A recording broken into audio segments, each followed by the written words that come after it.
ఇక్కడ ఒక పెద్ద ఎమ్మెల్యే ఉన్నాడు, బుర్రా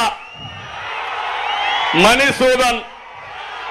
ఆయన పేరే మణిసూదన్. అన్నిట్లో వాటా దోపిడీ ఎవరా కాదా అని అడుగుతున్నాం మిమ్మల్ని. ఇంకా ఎందుకు మార్చలా? మొన్న ఒక ఆయన ఉన్నాడు ఎర్రగొండపాలెంలో, బట్టలిప్పేసి తిరుగుతా ఉంటాడు. ఆయన మంత్రి, ఇప్పుడు ఆయనకి ట్రాన్స్ఫర్ వచ్చింది. ఎక్కడికి? కొండేపికే వేశారు. ఎర్రగొండపాలెంలో చెత్త, కొండేపిలో బంగారం. అవుతుందా తమ్ముళ్ళు అని అడుగుతున్నా మిమ్మల్ని. ఏమమ్మా అవుతుందని మిమ్మల్ని అడుగుతున్నా. ఇంకొక ఆయన ఉన్నాడు మార్కాపూర్లో, ఆయన నయీం. వాళ్ళ తమ్ముడు అక్కడున్నాడు, ఆయన చోటా నయీం. ఈ పేర్లు నేను చెప్పడం కాదు, ఈ పేర్లు అక్కడ వాళ్ళే పెట్టుకొని చెప్తున్నారు, పిలుచుకుంటున్నారు. ఇంకొక ఆయన ఉన్నాడు మార్కాపూర్లో, ఇది గిద్దలూరులో. ఆయన నేను పోటీ చేయను, నా వల్ల కాదని పారిపోయాడు.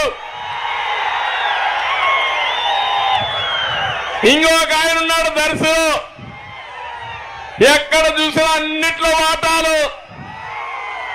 ఇప్పుడు ఆయనకి సీట్ లేదు, పొమ్మన్నాడు. ఇంకొక ఆయన ఉన్నాడు ఒంగోలులో, మొత్తం జిల్లా అంతా నాదే అన్నాడు, రాష్ట్రం అంతా నాదే అన్నాడు. ఎక్కడున్నాడు తమ్ముళ్ళు? ఇప్పుడు అడ్రస్ గల్లంతా అయిపోయింది. కొండేపిలో ఎవరో ఒక నామకుని పెట్టారు. ఇప్పుడు ఆయన అడ్రస్ ఎక్కడుంది ఎత్తుక్కోవాలి మనం అందరం. ఇది రాజకీయమా అని మిమ్మల్ని అడుగుతున్నా. సమాధానం చెప్పమని మిమ్మల్ని అడుగుతున్నా. ఒక నాయకుడు చేసిన తప్పులకి ఆయన దగ్గరుండే ఎమ్మెల్యేలు బలిపశువులు చేశారు. ఒక చిన్న కథ ఉంది. ఒక గజ దొంగ కోర్టులో అంతా అయిన తర్వాత ఆయన గురిసి ఇచ్చేస్తారు.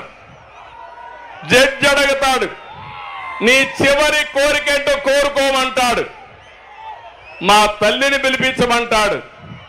జడ్జి అనుకుంటాడు, పాపం తల్లిని పిలవమన్నాడు కాబట్టి తల్లిని పిలిపించి చివరి కోరిక తీరుద్దామని పిలుస్తారు. పిలిచిన తర్వాత తల్లిని చూడంగానే గట్టిగా పట్టుకొని కొరికేస్తాడు. అప్పుడు జడ్జికి ఆశ్చర్యం వేస్తుంది, నువ్వేదో తల్లిని పిలవమంటే నేను పిలిచాను, పిలిస్తే నువ్వు ఈ పని చేసేవేంటని అడిగాడు. సార్ కానీ నేను తప్పు చేసిన మొదటి రోజు చెంప మీద ఒక దెబ్బ కొట్టి ఇది తప్పని చెప్పుంటే నేను గజదంగా అయ్యేవాడిని కాదు. నేను తెచ్చిన దొంగ డబ్బులకి ఆనందపడిపోయి నన్ను పోవడం మొదలుపెట్టింది. నేను విచ్చలవిడిగా చేశాను. నా తప్పు చేసింది నా తప్పు కాదు, నా తల్లి ప్రోత్సహించింది కాబట్టి ఆవిడే నేరానికి కారణం అన్నాడు. అదే మరిగా తప్పులు చేసింది మీరు, తప్పులు చేయించింది మీరు, అవినీతి చేయించింది మీరు, వాటాల కోసం అందరినీ ఇష్టానుసారంగా వాడింది మీరు. నిన్న కూడా చూశారు ఒక ఎమ్మెల్యే ఈ జిల్లాలోనే నన్ను తిట్టాలంట, నన్ను పవన్ కళ్యాణ్ తిట్టాలంట.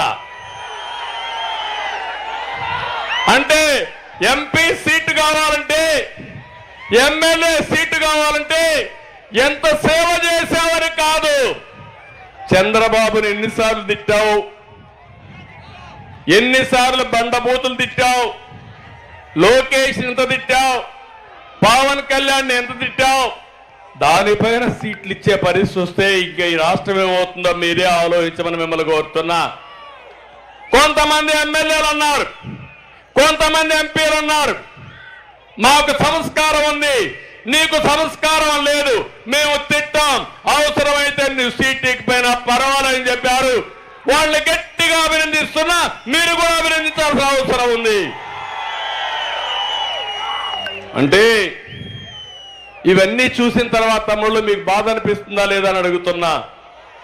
ఎలాంటి సంస్కృతి ఇది అంటే, నన్ను మా మిస్సెస్ని అసెంబ్లీ సాక్షిగా తిడితే బూతులు తిడితే వీళ్ళు పెద్ద నాయకులు అయిపోతారా అని నేను అడుగుతున్నా.